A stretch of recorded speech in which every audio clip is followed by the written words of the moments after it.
Fantasy Footballers Sunday Live. Well, it's week 14. Welcome into Sunday Live, everybody. I'm your host, Mike the Fantasy Hitman Wright from the Fantasy Footballers Podcast. Thank you for joining me. There's some of you out there. Congratulations. You're locked. You're drifting into the playoffs. Maybe you're playing for a bye, but you're in. You're feeling good. Then there's the rest of us who we are ravenous hyenas, and the scraps are out there, and we are trying our best to go get them because we need something of sustenance because the NFL, oh, brother, what a freaking week to be going into the fantasy playoffs. Thankfully, it's not the fantasy playoffs. And then again, so much of us are playing to get in right now. Anyways, I'm going to try and stay upbeat, even though it's not going well for my dynasty team, everyone. I know this isn't about your team, but I have been kicked in the balls by 4 people. It was lined up, kick. Please move aside. Next person, come up. I know you're all feeling this because it is absolutely ridiculous. But, hey, thank you for joining me for Sunday Live. We will tilt together. We will tilt as brethren here. If you've never joined us before, this is the way that the show works. We talk about the big news, and golly gee, there's a lot of news to talk about. And then we will head into the rankings, thefantasyfootballers.com. We have a start-sit tool that is on there for you. It's free to use. Player X versus Player Y. You can go check that out right now. We have a bunch of variables to lay out our process, hopefully giving you the best information that you need to make the decision for your fantasy football team. And then we jump directly into questions for you. We got Papa Josh on the ones and the twos. How you doing, Josh? I'm doing quite well. You sound like you didn't lose Christian McCaffrey, Ken Walker, George Pickens, Jordan Mason in the span of a week. I feel bad for you, man. It's freaking ridiculous, man. Ho, but it's not about me. It's about you. Let's go. The big picture. All right. Breece Hall, Jason's absolute favorite running back in the entire world. He's not going to play. Wish you are really hoping that people were stashing Braylon Allen out there because he's going to be a strong play. Kenneth Walker, Ken Bone, he's not going to play either. I hear he has a chance to play next week. So does Breece Hall, by the way. These are not long-term gloom doom. Not yet, anyways. But Breece Hall's out. Kenneth Walker is out. Raheem Mostert will be out for the Miami Dolphins. Not that he was doing very much, but, a little bump up here for Achane. Not much. Very, very little. And then Jalen Wright becomes a player that you're going to want to be stashing. Alexander Madison of the Las Vegas Raiders, he will be out. So it is back to Sincere McCormick, Amir Abdullah. I am going to take Coach Pierce at his word, and I'm going to trust that and prefer that Sincere McCormick is the player I want. Can he succeed? That's a really, really big question here. He gets the plus matchup with the Tampa Bay Buccaneers. The Raiders should be okay today. So it's about McCormick will get the work. Can he succeed with it? If you're playing him, let's hope so. Bucky Irving will be playing, so don't worry about that. Kendre Miller, I tweeted this one out. We talked about this on the show on Tuesday, that he was coming back, yada, yada, yada. I'm not going to dive deep into everything here, but Kendre Miller, I'm not playing him this week, but Kendre Miller is a player that I want to stash on my bench as we head into the playoffs. He was a third-round pick. He was drafted injured and still made it into the third round as a running back. Just saying that crazy stuff can happen, like Breece Hall, Kenneth Walker being out. We need options here. We need backup options, everyone, and Kendre Miller is someone who I think he's going to end up popular on waivers on Tuesday. DeAndre Swift of the Chicago Bears, he is expected to play. We are following the actions of the team, and they only brought up one running back. They didn't bring up multiples, which says he's expected to play, but he's an afternoon game or evening game, depending on where you live. Be prepared. Don't lock in your lineup this morning with Swift and be like, I'm all good. They said he's expected to play. Because you know who was expected to play? George Pickens.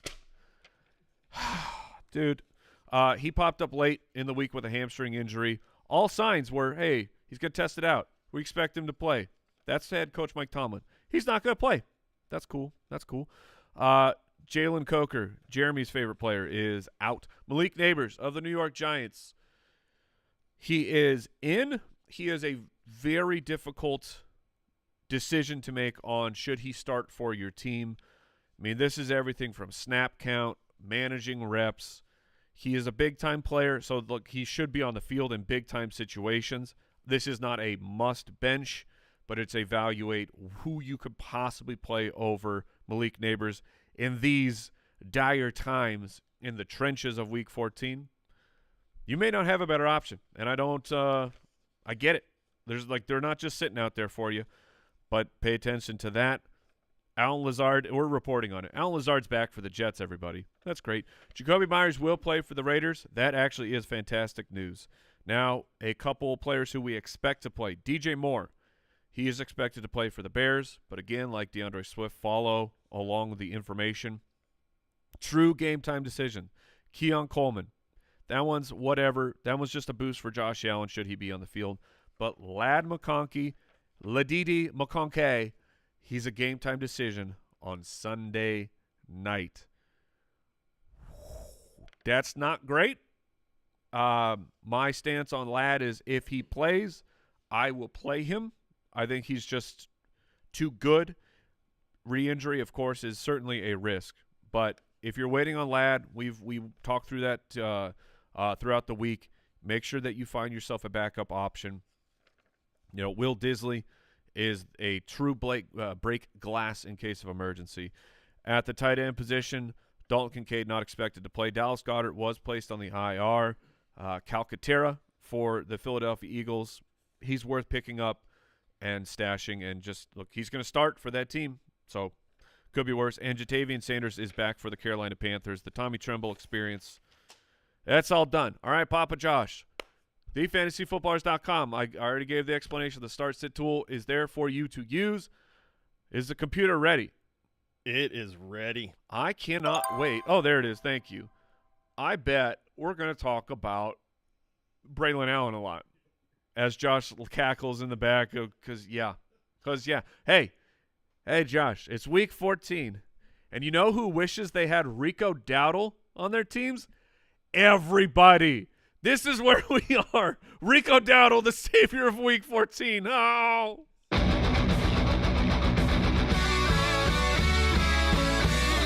He's so hot right now. All right, besides the obvious Rico Suave, who else is hot right now, Josh? Well, Braylon Allen, people stashed him.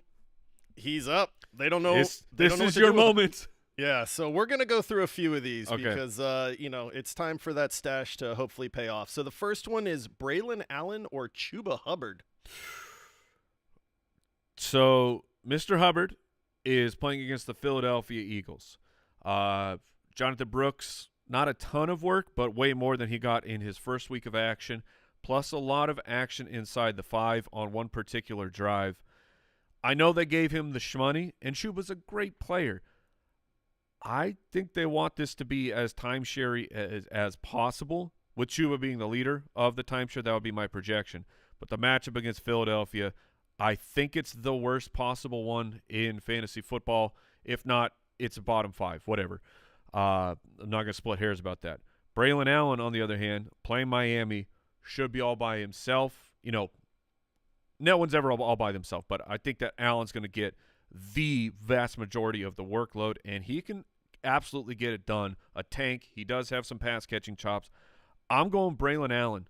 This is where we are, ladies and gentlemen. We're playing Braylon Allen off the waiver wire ahead of Chuba Hubbard, and that's what I would do. That's how I have it ranked. Who's next? All right, he's back from his injury, but people don't know what to do. Braylon Allen or Isaiah Pacheco? You know who else doesn't know what to do with Isaiah Pacheco? This guy.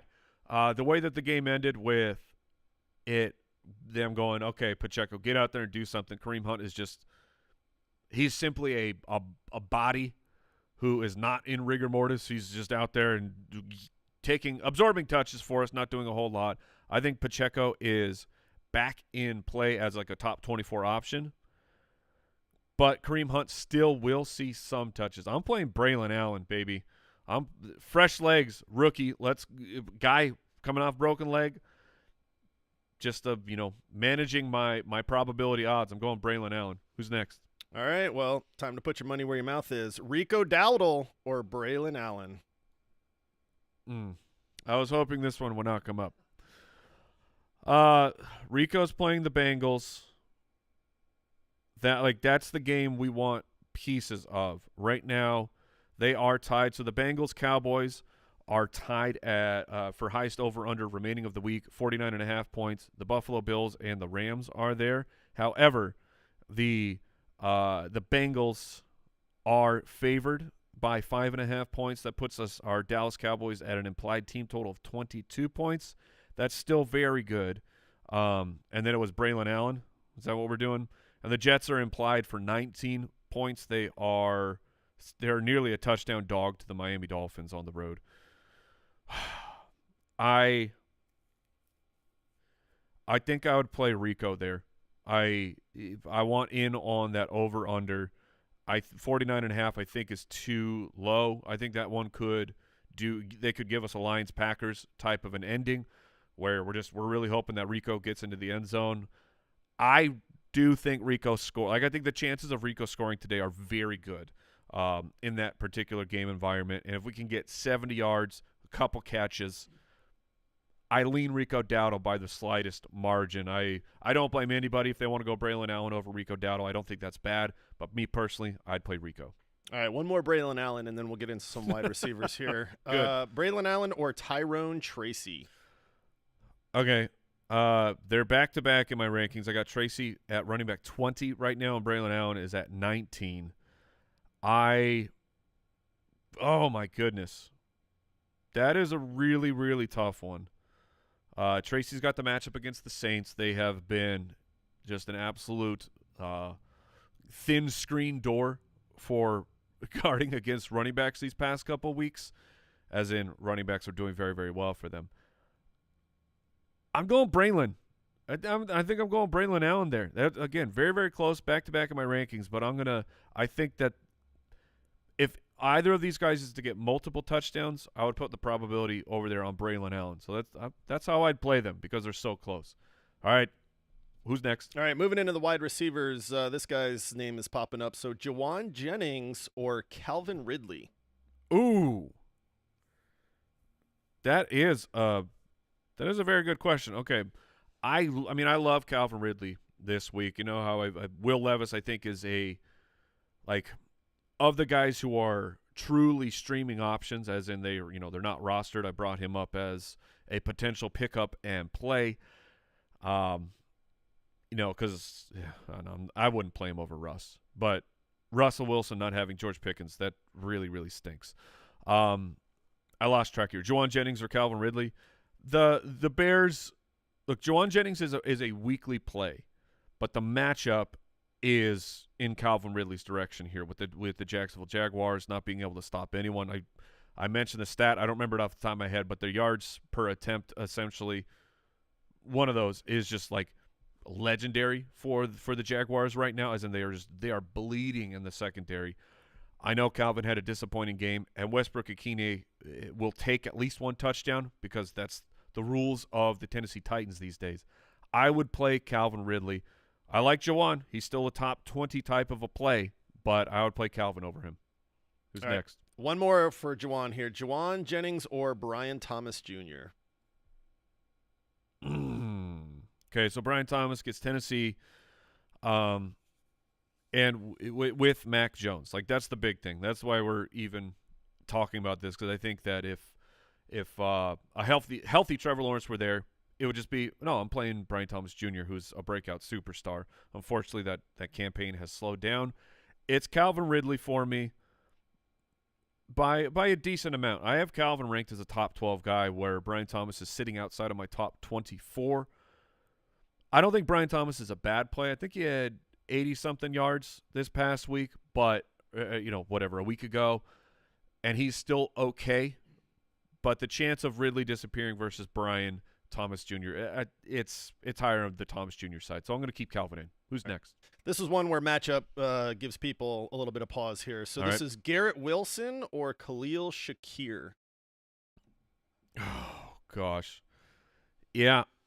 The Garrett Wilson implosion that has happened where we had a run where he was literally the wide receiver 1 for like a month and then has absolutely vanished. It's not on Garrett Wilson. It's on Aaron Rodgers. That's my assessment anyways from grinding the film, watching Garrett out there. And it's not that Rodgers can't. He still has a couple good throws per game.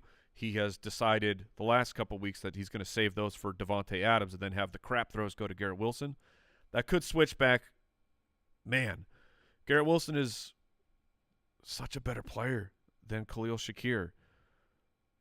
But Shakir's in that matchup with the Rams where I mentioned it at the top. They're tied for the second highest over-under. Their 26.5 team implied total would be it's tied for 4th right now, which, that's pretty good. You want pieces of that game.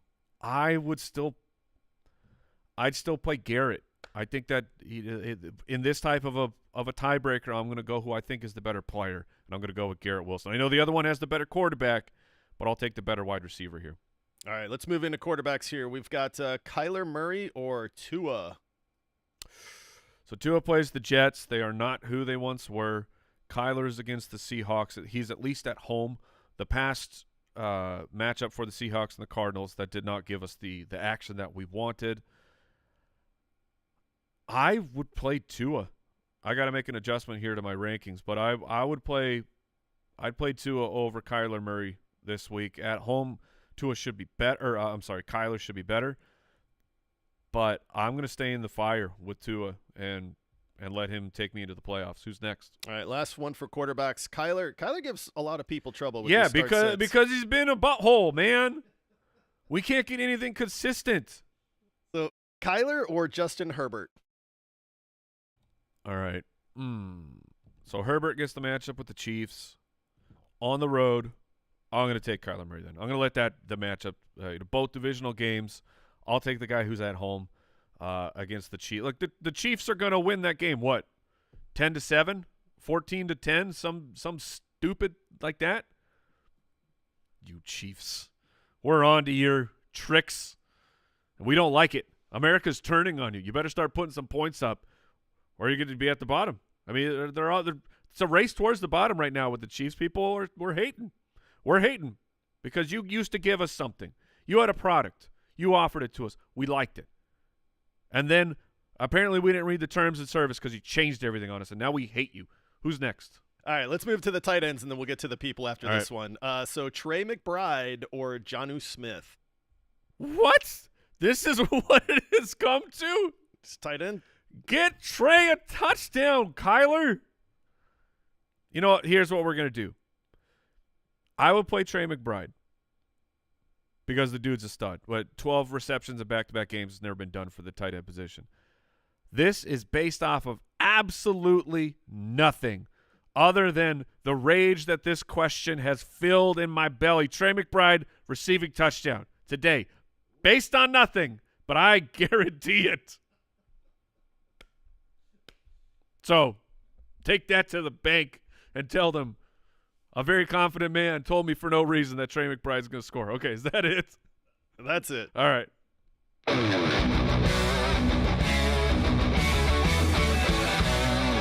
Stardom, Set'em.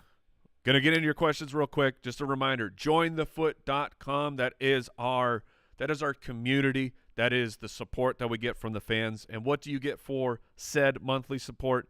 So much cool stuff. An extra podcast every week. That start sit tool that you can get for free expands to 4 players. If you're in the right tier, the ultimate dashboard, which has become an absolute necessity for us at Fantasy Footballers HQ.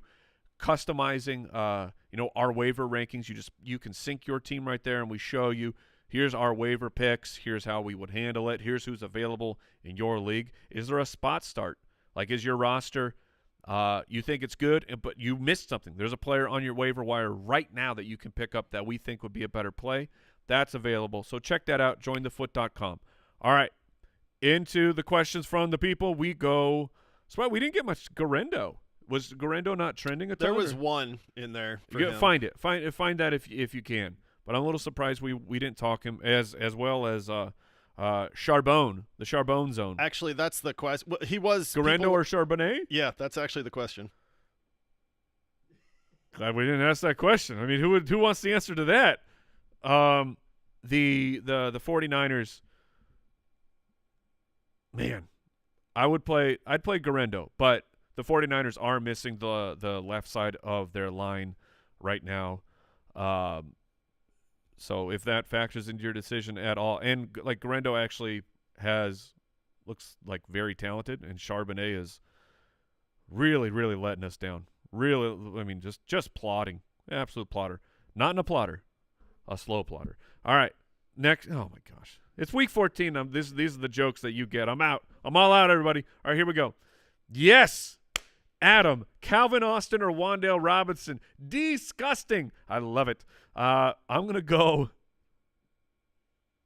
I mean, assuming that Calvin Austin is okay after his injury scare the past week, I'd play him. Someone's got to do something right, and Calvin Austin's he's been okay for the Pittsburgh Steelers. Meanwhile, Wan'Dale Robinson's doing his 4 yards per reception type of a thing. Next question. Kyle wants to know, do I flex Darnell Mooney or Jerry Jeudy?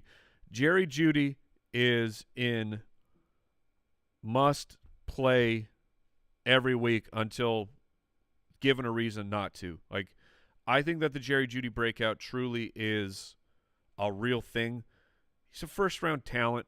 Maybe he's not as good as the first round that he was drafted in, but he is an actually physically talented player and now has a quarterback who just says, I don't care. I'm going to truck that ball up. You know, the chuck down. We talked about that. Jerry Jeudy is in play every single week for me. So Mooney freaks me out with he should be a great play. He should be. The process is there for Mooney. But Kirk Cousins freaks me out right now. So I'd go with Jerry Jeudy. Next question, let's find we got a Bucky Irving or Sharbs PPR. That's Zach Charbonnet. Bucky Irving's a top 10 play. Don't let the Kenneth Walker injury distract you into putting Charbs in there. Charbs best case scenario for Zach Charbonnet is, let's see, 3 receptions for 20 yards, 15 carries for about 50-something yards, and 2 touchdowns. That's best case scenario, I think, against the Arizona Cardinals defense, which has been playing quietly very, very well. Scanning the questions. Another Charbonnet from Andrew. Charbonnet or Braylon Allen? Give me Braylon Allen for sure. Let me make sure I got to make sure my rankings reflect that. Next question. Man, a lot of Charbonnet. Like Jared. It says Neighbors or Charbonnet. That one is – that's on my team, though. I mean, what do I need? Charbonnet will give you some points. Neighbors is upside, and the floor is literally 0.0 points. That's what the floor is from Malik Neighbors this week. So if I just need something, I'm going to go with Charbonnet. Faith through fire. Juwan Johnson or Dawson Knox. Disgusting. Oh, I love it. Give me Juwan Johnson there. The Saints have nobody left. And remember what Juwan did at the end of last year when he was like a top 5 tight end because he kept scoring touchdowns every week. Joshua Janu or Jacoby Myers. I thought this was like Michael Meyer. I'm like, what are we doing over here? Okay, Janu or Jacoby. That's a really fair question. Man, that's a very, very fair question. I think I'd go Jacoby Myers there. But I don't feel confident in that answer. That's a really, really tough one. I'm sorry. Both are really good plays. Let's see. Almost up against the clock here. Oh, I saw Garendo or Tracy in there. I'm going to go with Garendo. Let's see. Manny says, I didn't answer the Jennings-Thomas question. Did I not answer that one? You did. You picked Jennings. Okay. You said because if Trevor Lawrence was there, you would have gone Thomas, but otherwise you'll go Jennings. In your face, dude. Maybe I did. I don't know. Maybe I answered that question. Let's see. Oh man, it's so much Rico. So much Rico here to save the day, everybody. All right, last question. Come on, I got to find a good one here. Herbert or Levis? Okay, we'll get out of here on this one. Herbert is definitely safer, but if you are an underdog, I am absolutely going Will Levis. I think 250-2 is in the cards for him this week. I mean, come on, Westbrook Keenan, guaranteed touchdown, right? Then you just need one more and some yardage. All right, that is going to do it, everybody. TheFantasyFootballers.com. Number one, thank you so much for joining me each and every Sunday. I know there's a lot of options out there, but hopefully we're having a good time, getting some good information out there. So thank you so much for joining me. I will see you tomorrow morning on the podcast. I wish your enemies the taste of despair for this weekend. Let's get into those playoffs, everyone. Keep it beautiful. Mwah! Goodbye.